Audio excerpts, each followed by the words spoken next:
I want you to think about the woman that raised you. This could be your biological mother, your adopted mother, your grandmother, your auntie, anybody that represented that matriarch figure in your life. I want you to think about what she taught you about making money and what she taught you about carrying yourself as a woman. Not just what she said, but what she showed you, the way she acted, the things that she tolerated, the things that she did, her actions. What were some of the things that she said about money? And what are some of the things that she actually did regarding money, her finances? The reason I'm saying that is because that is exactly the foundation that you are standing on today. That is exactly what has literally formed your money beliefs and even controlling your bank account today. And some of what she taught you about, not just money, about hard work, about careers, about caring for other people, about how you see yourself as a woman, is the foundation that you currently stand on. So some of those things, as much as I know you love her, but they are actually keeping you broke today, because those little things, the things you watch her do, how you watch her carry herself, how you watch her talk about money, how you watch her handle money, is exactly what is keeping some of you broke today. And you have no idea, she has no idea. But guess what? We're going to look at that today, and today we are going to decide to break every generational cycle of poverty, lack, and scarcity. Now, before we go ahead, I want to state here that this video is not about you blaming your mother or anybody that was a mother figure. We don't do that here. I love my mother to pieces, and I'm sure you do too, because mothers are an epitome of sacrifices. However, your mother's beliefs were shaped by our own mother. So it's like a generational thing. It was passed down from our great-grandmother to the grandmother, from the grandmother to her, and from her to you. And some of these beliefs, sometimes she didn't know any better. I always said something: give your mother grace, or anybody that represents the mother figure in your life. Give her grace. Give her the ability to know that sometimes she didn't know any better. She didn't know any better. She just, the same way she passed down skills, cooking skills, life skills to you, the same way she passed down belief systems to you. And sometimes this belief system is what is hurting you today. So this video is not just about trying to say, blame her for that. We don't do that here. We love our mother. We respect our mothers. We honor our mothers. But this belief system is where we need to tackle, because except you want to repeat the same pattern over and pass down the same pattern to your daughter or your son, if that's what you want to do, then that's fine. This video is not for you.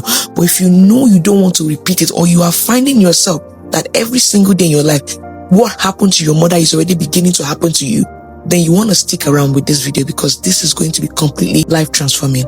You see, sometimes, like I said, this is a generational thing. What if you go to any doctor today, right, and you tell them that I have this illness, especially when it also has to do with maybe a terminal illness or maybe something like diabetes or cancer, the next thing they'll ask you is, who in your family has it? Because why? Bloodline is very powerful. And unless you make a conscious decision that I don't want this thing to be a part of me, you would follow the same. We're going to do that in this video. So it's just like one of the ladies I worked with one time like that, and her grandmother, her mom, married an alcoholic, and she was about to marry the same type of person. Not consciously, you see it. This is a generational thing. And unless somebody takes their ground, and for her to be able to take her ground and say, you know what, not anymore, this ends with me, that meant that a lot of things had to be disrupted, because at that point she called off her engagement. That literally the wedding was 2 weeks away. She called it off, and people were calling her, she's terrible, she's that. She said, no, I will not repeat the same pattern over and over again. Like I said, sometimes your mother didn't know any better. If you grew up in a house where your mother struggled as a single mom, your mom was telling you things like, we don't have money for this, money doesn't grow on trees, we cannot be able to afford that, or did not even talk to you about money, didn't tell you anything about investment, was always telling you things like, we don't have money, we are broke all the time, and you grew up hearing those things over and over again. Or you grew up seeing your mom when she tried to move higher, And then that was the time she lost the home. She had to file for a divorce. Those things were forming software, forming a programming inside you that is literally shaping your decisions today. So the problem is that right now, those things she did them because she was on survivor mode. Let's say she was a single mom, she didn't have any support from anywhere, and she literally grew me up in survivor mode. But right now, you are not that woman anymore. But if you do not take conscious decision, you will still repeat that pattern. Right now, you are a woman that lives in a world that have access, that have opportunities, that have everything, and you have a calling to build something solid, to build something that lasts, to build a legacy behind. And you have the calling to give your daughter something different, to give your son something different, not what your mother or grandmother passed across to you. This is the problem. Because you saw her go through that thing, consciously it has formed a programming inside of you. And what happens is that most times it begins to sabotage every opportunity that you have to move to the next level. Like I said, this thing is usually subconscious. Most times I always give reference. Sometimes when I coach people, I go beyond just looking at, let's look at strategy, let's look at this and look at that. Sometimes you discover that this person cannot go beyond this income limit. What's the problem? It's not because strategy is not right, but sometimes these are programmings, these are softwares that has been installed, and so each time you want to consciously move to the next level, you want this. It says to you, hey, stop, we don't do that here. And so you sabotage yourself. Today we are not going to be criticizing. What we are going to do is that we're going to be digging up the roots so that we can plant new one. So I'm going to be sharing with you some beliefs that were passed from your mom or the matriarch figure in your life to you that is currently affecting you today. And I want you to count how many that you can recognize. Belief number 1, money is the root of all evil. They associated money with anything evil or bad. I hear this one almost every time. And sometimes it comes from people in the faith communities. Yes, sometimes Christians and religious people say things like having money means that the root of all evil. You have money, you become greedy, you become a wicked person, money changes you, and so on and so forth. And sometimes many people always just say money is the root of all evil, especially when they see something bad happen to a rich person or a wealthy person, or they hear that a wealthy person maybe did something bad, and then they come up with this narrative that money is the root of all evil. But the Bible says in 1 Timothy chapter 6 verse 10, it says the love of money. And that word money there means not just money, it means mammon, where you make money your God. So it says the love of money is the root of all kinds of evil. So it's not just money itself, it's the love of it, whereby you makes it become, there are people that can be able to do, that can kill, that can steal just for money. At that point, yes, it means that it's the root of all evil. Money is just like a tool. It's like a knife. A knife can be a destructive tool, but it can also be a helpful tool. It's like a hammer. The same hammer that you use to build a home can also be used to hurt somebody. The same knife that can be used to cut maybe your vegetables, your food, that is very helpful to you in the kitchen, can also be the same knife that can be used to hurt somebody else. So it's like a tool. What is being used for, it's not the knife itself. It is determined by the person that is handling it. So money is like shaped it comes in the character of whoever is holding it. So if it's being held by a wicked person, then money is then it's going to be used for wicked purposes. It's being held by a good person, it's going to be used for good purposes. So anytime, for example, you see that somebody got money and the person just obviously changed, it doesn't mean that money it was what changed the person. That person was already that person. You see, this thing called money is like an amplifier. It's like an amplifier. It amplifies who you already are. Sometimes poverty tends to hide people's true character. Money just amplified it and just brought it out. Not the money itself, but whoever was holding it. But here is the truth. You hearing it, money is the root of all evil. Subconsciously, you are now seeing it as an evil thing. So you want it, but subconsciously you are repelling it, and you cannot attract, you cannot get what you subconsciously resent, what you subconsciously repel. So that is it. Then second belief that you probably heard is, if you are wanting more as a lady, you are greedy. A lady is not supposed to want more. It's not supposed to be very ambitious, or a lady especially is not supposed to be ambitious or wanting more. This one lives deep in women, because as women, we have been taught to be selfless, to be nurturers, to be helpers, to be givers. And that is beautiful. A woman is designed to be that person. But because we have been taught to put others first before ourselves, and anything about motherhood especially is being hinged on sacrifice. I'm sure you saw your mom make huge sacrifices where she denied herself a lot of things just so that you can be able to get to where you are today. I'm sure, and that it's a beautiful thing. And sometimes I think about the sacrifice my mom has made. It makes me cry. There is this page I went to on TikTok where a lady does what people from West Africa, the Yorubas, will say Oriki praise, and this woman sings praises to especially mothers. She has seen her do to fathers, but it's more of mothers, and she sings about the praise, and more of the praise is about the sacrifice that this woman has done, and that is beautiful. Sometimes I watch those videos and even move to tears. I move to tears because you see the sacrifice these women have done. But the truth of the matter is, many times we as women, we become so sacrificial at the detriment of our own. How many times have you seen women saying to yourself, she's leaving, she's angry because she knows she was meant for more, but because of she was putting herself and putting others first, whatever her dream was as a little girl, she looked at her life today and it's nothing close to that. It's because you've been taught that when you want to become more as a lady, no, you don't give yourself permission to be more. Because somehow subconsciously we have been taught that wanting more means that you are being greedy. You're not supposed to. It's very important that you want more so that you can be more, so that you can build more, so that you can be able to become more, so that you can be able to give more and leave more impact in the world. I can't count how many women today that had big dreams as they were little girls, and today they look back at their life. What happened? They had to pause the dream just so that somebody else could dream, and that is beautiful. Not at the detriment of your own destiny. Even if maybe life has to happen, that you have to pause things as soon as you can get back on your track. It's not greed, it's vision. God has placed so much on your inside. Many times you keep limiting yourself. Sometimes you watch your mom try to become more, and in the process you lost her marriage.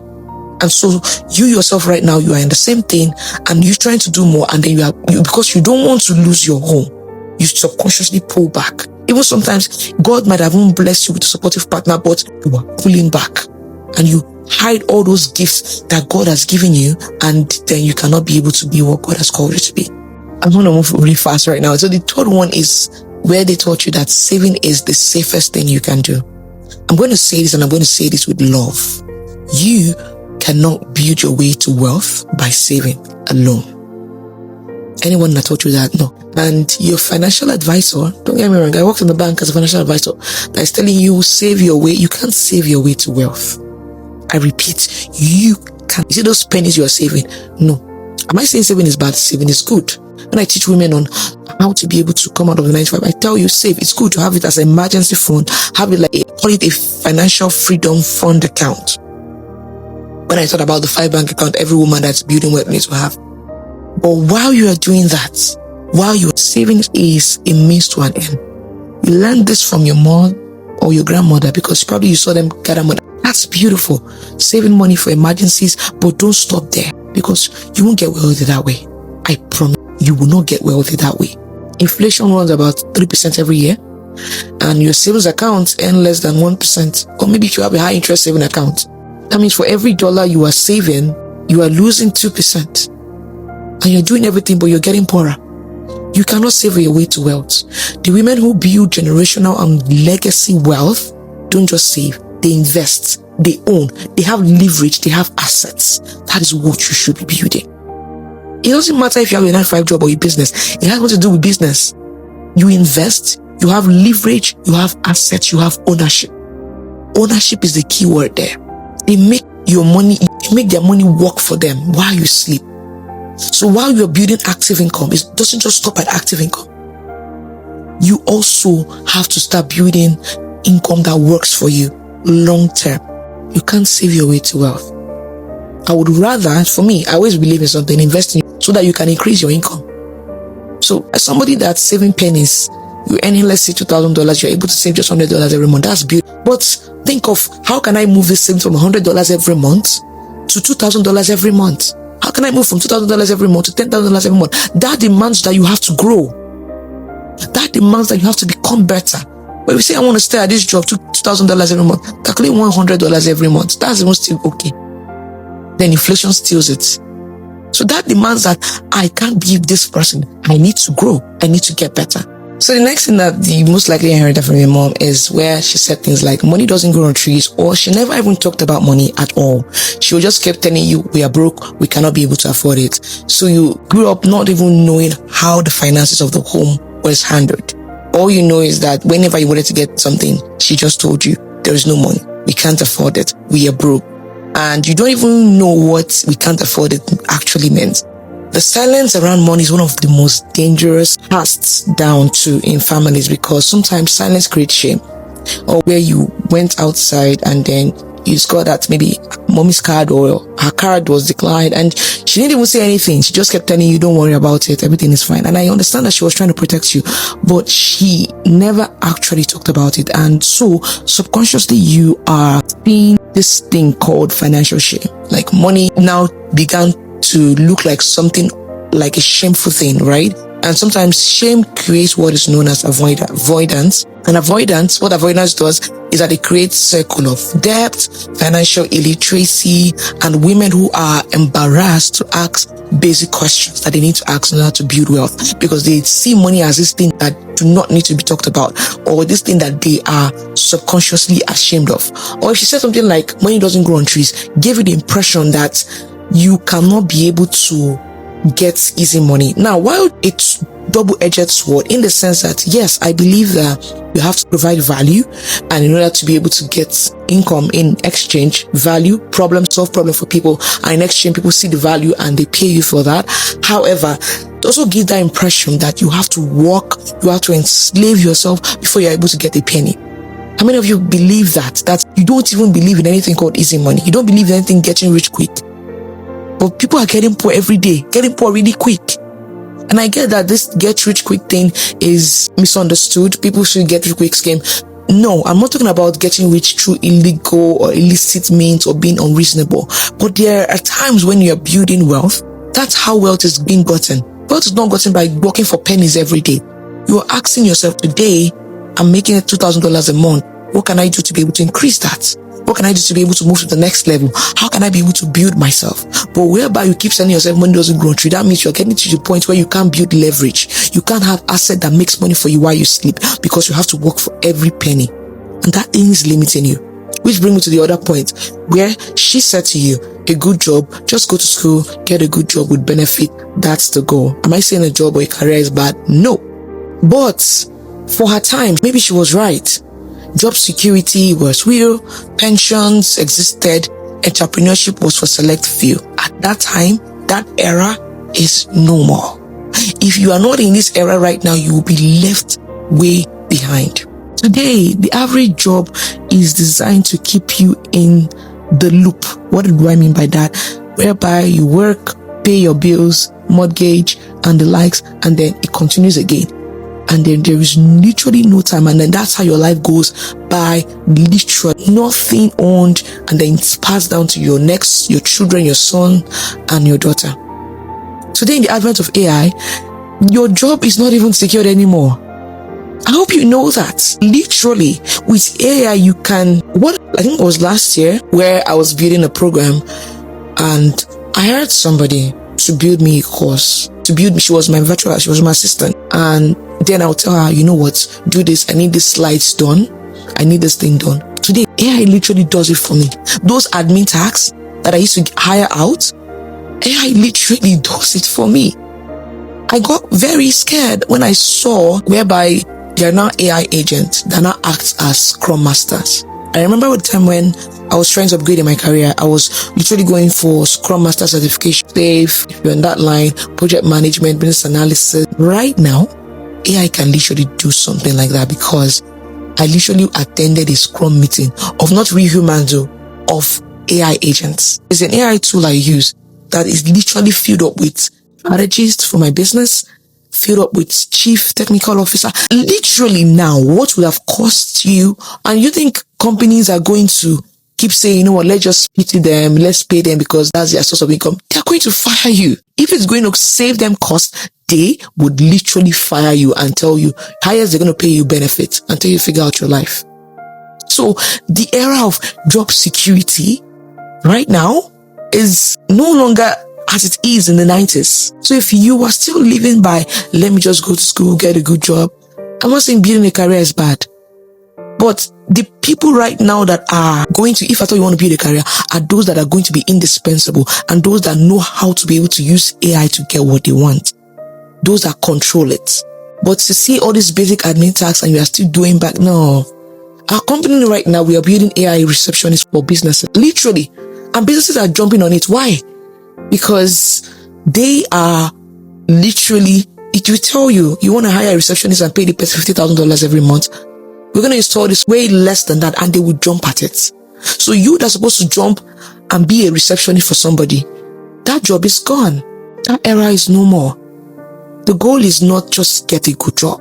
The goal is financial sovereignty, building yourself so you can become indispensable. Even if you are building a career, let it be that it's a career where you're indispensable, that no matter what, you are going to be needed. And if at all you haven't used something like that, you have ownership stake in the company. That's how you build wealth. Don't just having a regular 9-to-5 job. That's not how it works. The real women that are building wealth, they are building businesses, they are acquiring assets, they are creating income streams that cannot be downsized or outsourced. So the goal is not just a good job. The goal is financial sovereignty, whereby no one can decide to lay you off from. So that is that. So now we're going to talk about how do you break free from this circle with love. Now what I said, your mom didn't know any better. And that's the honest truth. She was also learning in the process. So I always say, be gracious to her. But in the process of being gracious, do not lose yourself. Because many times when I work with women, especially the ones that are doing well, what is stopping them from stepping to the next level is their identity. And I discovered that sometimes when we're going deep into this session, their identity is tied to trying to please their mother. Subconsciously. You are trying to please mommy. Mommy say you have to be a good girl. Mommy say you have to get a good job. And so subconsciously when your heart wants something, you can't because you're trying to please mommy. There's something I thought one day. I thought about the power of the mother wound. And if you don't heal from that, many women are suffering from that. You would find it very difficult to actually live the life you want to. Be gracious to your mother. And I'm going to teach you how you can honor your mom, but you also release that belief that no longer serve you. So how do you process it? I walk women through 3 steps. The first is to name it with compassion. Like I said, you're removing your mom from the equation. Do not hate her. She didn't know any better. Name it with compassion. Write down those beliefs that you inherited that are sabotaging your life today. And write where it came from. Not to blame the person, but to separate it from you. And write it down right now and say, this is not my belief. You see, you have to release this thing. If you do not release it, it follows you into the next thing. And the next step is to find a replacement truth. So mommy said to you, get a good job, be a good girl, and do not hurt anybody. Find a replacement truth for every limiting beliefs. There is usually a corresponding empowering truth.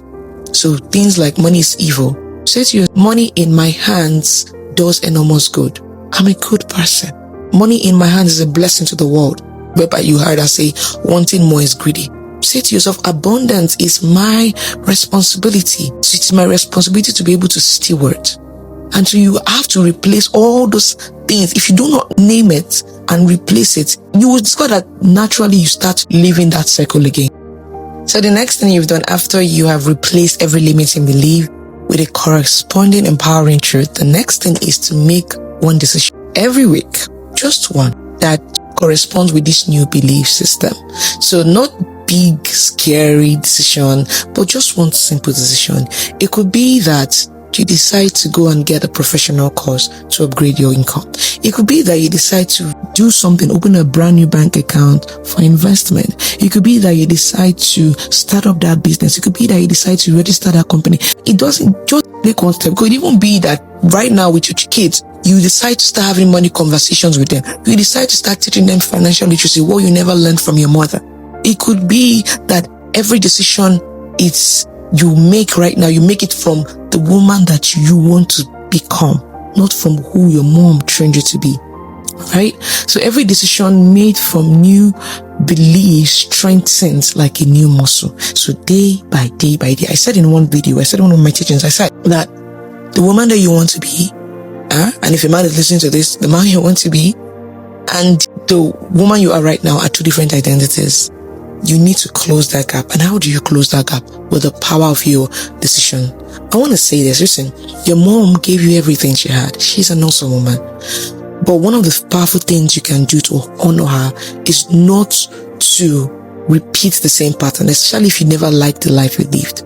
One of the powerful things you can do to honor her is to take her sacrifices and build something that she has never built. If you're telling me, Joy, I lived a very good life, but it can always be better. You can raise the bar, but you cannot raise the bar with the same beliefs that she built on and she passed on across to you. So while you honor her sacrifices, take her sacrifices, she was a wonderful woman, but use that and build something that she has never built before. This generational circle, like I said at the beginning of the video, it will not break by accident. It won't break by you wishing. It won't break by you hating it. You can hate something and it won't break. It will break because one person decides, it's your decision, decide to, with love, with intention, and without apology, to do things differently. And listen, sometimes when you decide to take that decision, you're going to get a fight back. Yes, they might hate you. The price you have to pay, because when somebody is breaking the status quo, you will get a fight and it might not be easy, but like I said, it's the decision you have to decide, except if you want to repeat the same circle again. But if you are saying today that circle of abuse, of poverty, of scarcity, of lack ends with me, then you have to make a decision today. And I want you to let me know which decisions you're going to be making in this video. I'm going to see you guys in my next video. Thank you for watching.